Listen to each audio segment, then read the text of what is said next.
Hello, friends and followers. Welcome back to TJ's Modeling Bench. And if you're new here, thank you for tuning in. This is the first update portion of the under 1,000 group build for 2025. And that's for any content creators who are still under 1,000 subscribers, which I happen to be one of them. So what we're working on is the MPC 1971 Dodge Demon, and we're going to do some custom paint on this. Right now, I'm working on the interior, and I've got an aftermarket 3D printed engine that I actually started on another project, but it was supposed to be for this one anyway. I confused myself. That happens when you get older, I think. Anyway, tune in, follow along. There will be more to come.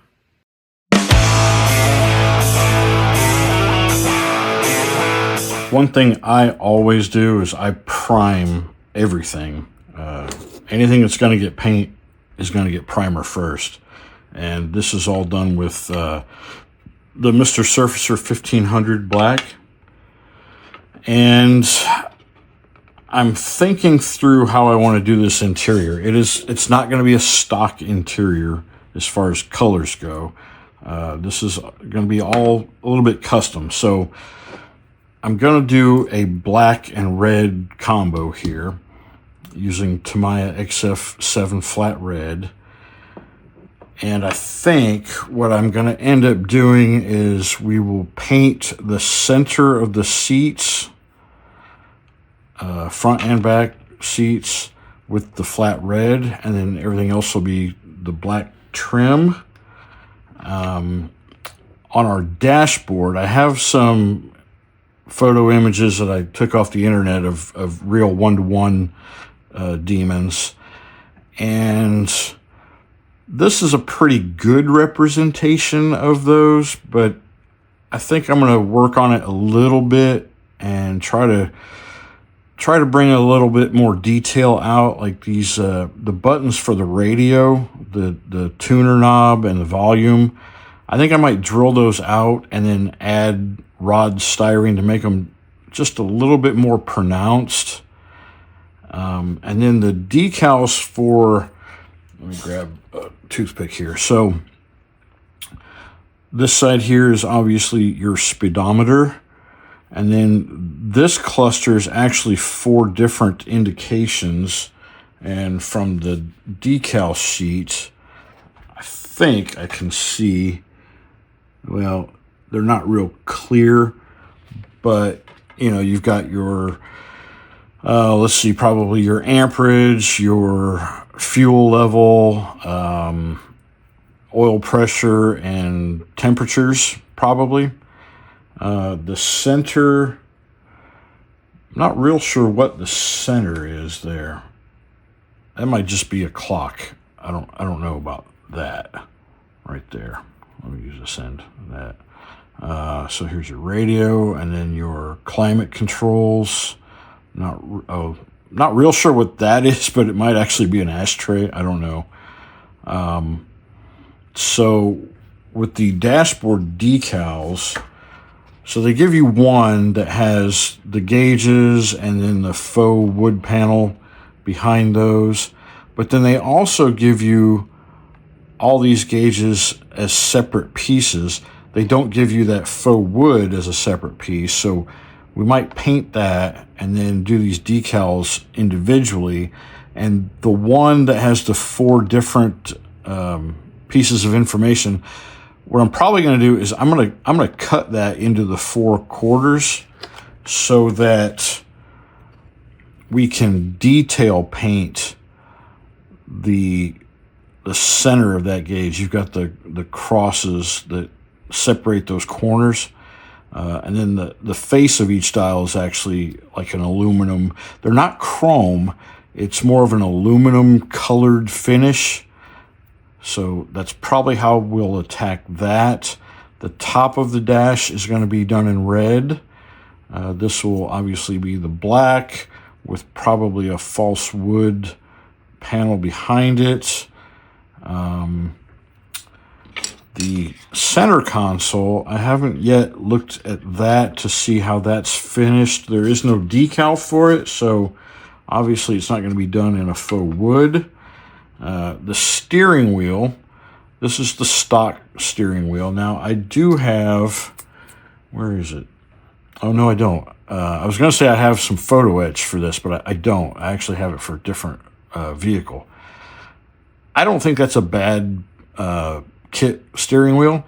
The one thing that is missing, though, there is no turn signal lever. So I'm going to have to fabricate that, drill a hole, and mount that. I might try something special with the steering wheel itself. We'll see. It's going to require some special attention painting. So we'll see how that turns out. Seats you saw. And then I want to show you this. So this is the grill that comes in the kit. But I was able to find on eBay, it goes by a few sprues loose. All right, so here it is. A Few Sprues Loose LLC, and he's on eBay. There's the QR code if you want to screenshot and snap that. Anyway, he doesn't have a whole lot of products on there, but he does have this. So we've got a grill that is see-through. And it's a perfect match in size. So we're going to end up using that. And that's going to require a little bit of special masking and painting as well, because on this,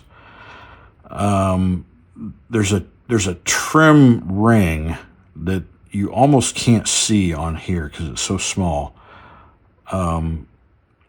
So in between that trim ring and the outer ring is black, but then everything else is again kind of an aluminum painted color. I don't think the 1-to-1 is an actual aluminum. I do believe from looking at the photos I have that it's actually a plastic with an aluminum finish on it. So I'll be using my cutting board for my masking tape to create a thin line of tape to lay in there so that we can retain that black line without having to resort to using a black wash. We'll see how that turns out. So that's what I'm getting ready to start working on now, is masking things off to paint. Right now, this interior tub was shot with the Mr. Surfacer, but I think I also shot this with semi-gloss black. And I don't know what happened here, but you can see there's a little bit of a discoloration. So I may end up repainting that. I had to pull this motor back out and give it a once-over to see where I left off and what still needs to be done. So the distributor, obviously that needs to be wired. Now this engine kit came with 3 different distributors. There's this one, which I'm going to use, that has the holes to put your wires into. There's another one in here that is just, let me see if I can get it kind of separated in the bag. Okay, right here. It's got like the tips that your plug wires would snap onto. But I don't know that you can necessarily wire that. So it would be like a distributor cap without the wires attached to it, is what it looks like. And then the other one is very similar to this, except the whole center is open, so that I'm guessing what you do is take all of your wires and just kind of plug them into the hole and then separate them. So it wouldn't be as detailed to scale as this one is. So, it's your preference. If you want to go through all the effort of trying to get those wires into your distributor and then running them in a proper firing order, which is what I intend to do, but it's entirely up to you as a modeler. So I'm looking it over. Still have some detail painting to do. This is the starter, so we got to do some black paint there. The oil filter, which I'm painting it as a fram, so I've got some flat black that we'll do the end cap with, and then it goes on here, but it goes on the back side, which I thought was a little different. Upper radiator hose, lower radiator hose, connection points,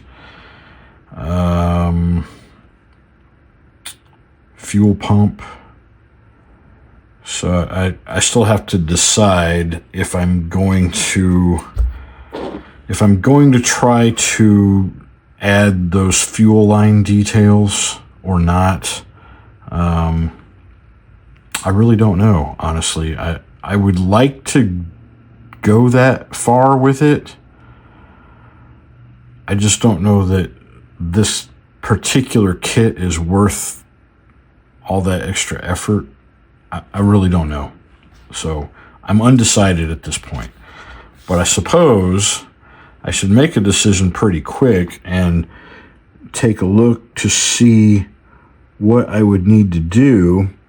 So it looks like on the end of this fuel filter, or fuel pump rather, all right, it looks like there's nipples to run lines onto it rather than holes. You know, normally you might run a line into it, but the way this looks like it's designed, it actually there's a larger diameter nipple on this one and a smaller diameter on this one. So I guess I could maybe find some micro tubing that I could attach on there. Anyway, so I got a little bit of painting to do. The air filter cap, this had some pinholes in it, and I tried to fill them, and then I shot the primer over it, but it didn't come out as smooth as I had hoped. Now I've sanded it a little more since then, so I'm hoping maybe I'll shoot another layer of primer onto it and take a look at it, and then paint. You know, maybe paint will help hide that blemish a little bit. It's not terrible, but it is noticeable to my eye. You know, maybe with paint and a little bit of dirt, it wouldn't be as noticeable. So that's what I'm doing now. All right, so earlier I showed you the different distributor caps that came in this 3D kit, and sometimes it's difficult to get the plug wires into the holes and then try to glue them, and you know, without everything becoming a big mess. So I wanted to share with you a little trick that I just did. I don't know, I can't say that I invented it because I don't know. Maybe other people do it this way already. But I grabbed my Bondic UV resin pen, and before I stuck the wires in there, I used the tip to put just a little dab of the UV resin on each hole, and then stuck each wire into those holes, and then went back with the light and cured that resin. And now all my plug wires are firmly in place and not coming out. In the past, I've tried to use CA glue, and that can become a real pain in the butt, as well as making a mess. So I thought that was a pretty cool, quick thing to do. Worked out well for me.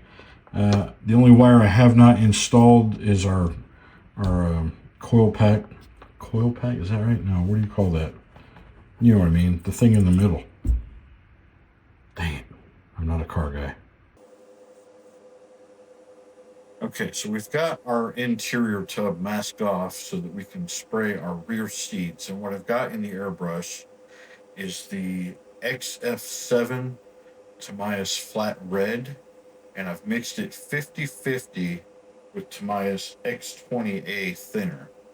Sometimes I'll use Mr. Colored leveling thinner, or the X20A, just kind of depends on the mood, but it's almost always a 50-50 mix.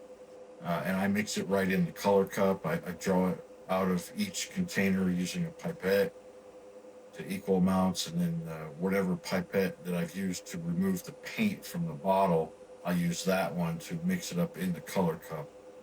Um, and then our air pressure is set at about 15 psi, so 1 bar for those people that use bar, just a little bit over 1 bar. And what I'm doing is I'm layering on the paint so it's pretty thin, and you can see on that yellow tape that the red appears pretty bright, but we're spraying it over the black base, and it'll take several layers in order for that red to really start to brighten up. All right, and now we've got our dash panel, and remember we've completely masked off the face of the dash, so none of the gauges are getting painted here. It's just the top glare shield portion that we're shooting with this red. So we're going to have a red and black contrasting colors going on here.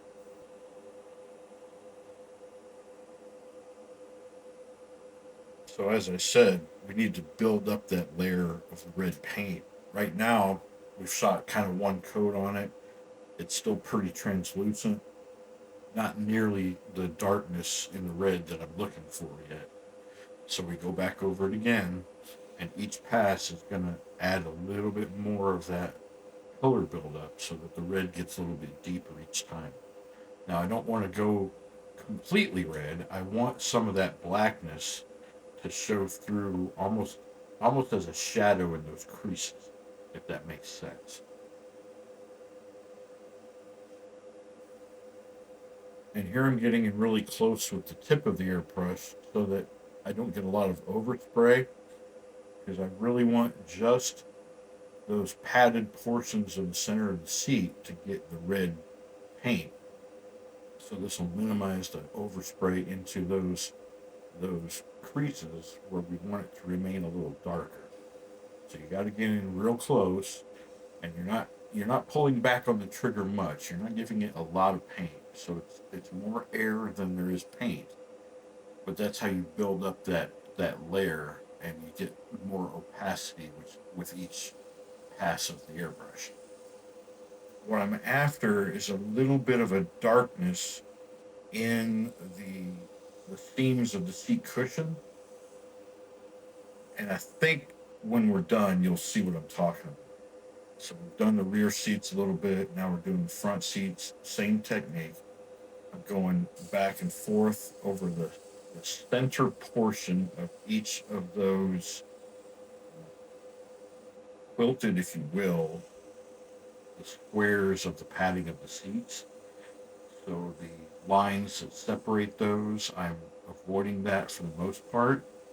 So I'm going left and right on each row, and then up and down through the center on each row. Let's remove our masking tape and see how it looks.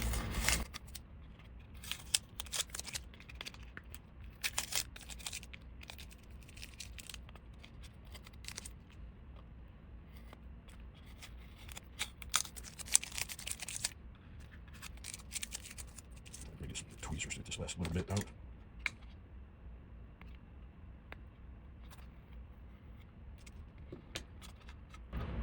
Alright, that is exactly what I was looking for. She's got just a little bit of that darkness showing through. That's exactly what I was after. So let's peel it off of these front seats, and hopefully they look just as good, which they should. I used the exact same process on these, so why wouldn't they look just as good?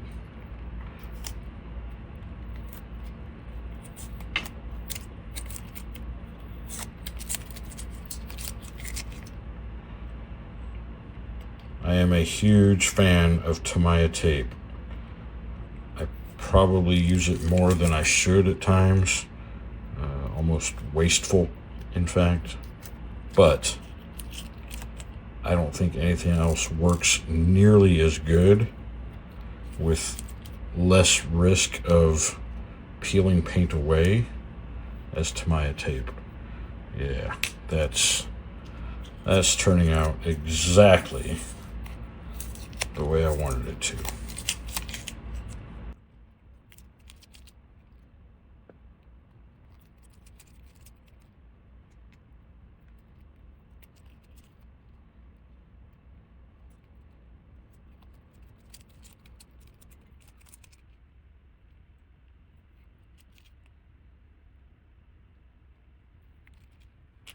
All right, that is going to be just perfect.